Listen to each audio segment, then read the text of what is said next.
Oh, that's delicious. So creamy, it's really thick. Now, living here in Greece for the past 4 years, one of my favorite things of all time is tzatziki, and it is definitely one of the things that I miss when I travel abroad. It's just not made quite the same, and I'm going to share with you a traditional tasting tzatziki sauce now, but we're going to make it completely dairy free. Now, I've already gone ahead and made my yogurt, and the important thing with your yogurt is to strain it. Essentially, that's what Greek yogurt is, but I do find that around the world, a lot of Greek yogurt is not quite as thick as it is here in Greece. So it is a good idea that you strain it overnight or until you get a really, really thick consistency like I have here. Now, the other important ingredients for our tzatziki sauce today, of course, is our cucumber, and I'm using one of these. They call them telegraph cucumbers, I suppose. That's what we call them in Australia. But this is just the traditional cucumber here in Greece. And I always like to take off that skin. Sometimes the skin can be a little bit bitter. It also is much better to take the skin off for digestion as well. So fresh.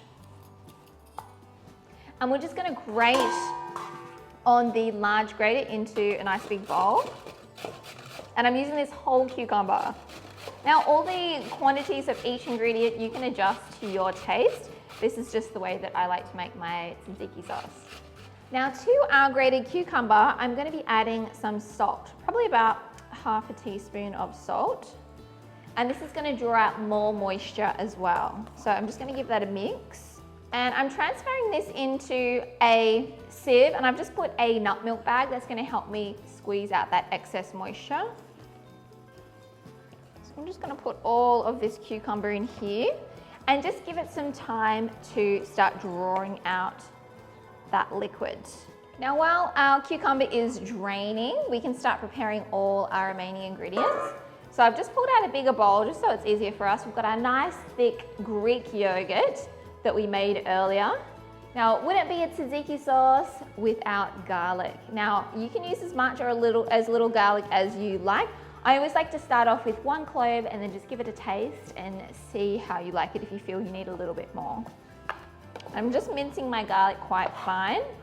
So let's get that going in. That was about 1 clove, like 2 small ones, so equivalent to about 1 clove. We also have some extra virgin olive oil and some wine vinegar, some white wine vinegar. So I'm just going to give those a mix. Now, for our herbs, here in Greece, they typically use mint and dill or one or the other. So I'm going to do a little bit of both. But the mint that they use here in Greece, it's actually more like a spearmint. It's a little bit sweet and very aromatic. It has almost like that kind of mentholy sort of smell to it. It's definitely spearmint, like if you know that spearmint chewing gum. I know it sounds a bit strange, but this is the type of mint that they use, and they use it in a lot of their savory cuisine.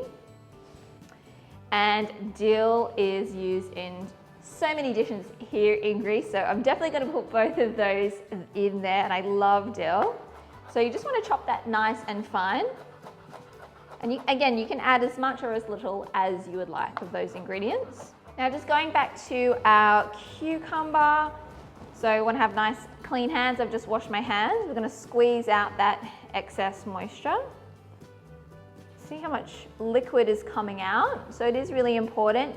So we get a really nice thick tzatziki. I do find when I travel around the world, tzatziki is usually really thin, not like here in Greece where it's really thick and delicious. And in goes our cucumber. Let's give this a good mix, and then we can do a taste test. All right, I'm gonna give it a taste. So we can adjust our seasoning as needed. We definitely need some more salt, some pepper, and I am gonna put a little bit more garlic in there too, maybe half of this clove. Okay, just got a fresh spoon. Let's give this a try. Oh, that's delicious. So creamy, it's really thick. It's also gonna thicken up more in the fridge too. So let's get this going into a container. And I do recommend that you store it in the fridge for at least an hour or two for all of those flavors to infuse. This is ideally, and this is gonna last in the fridge for about 3 days. And into the fridge.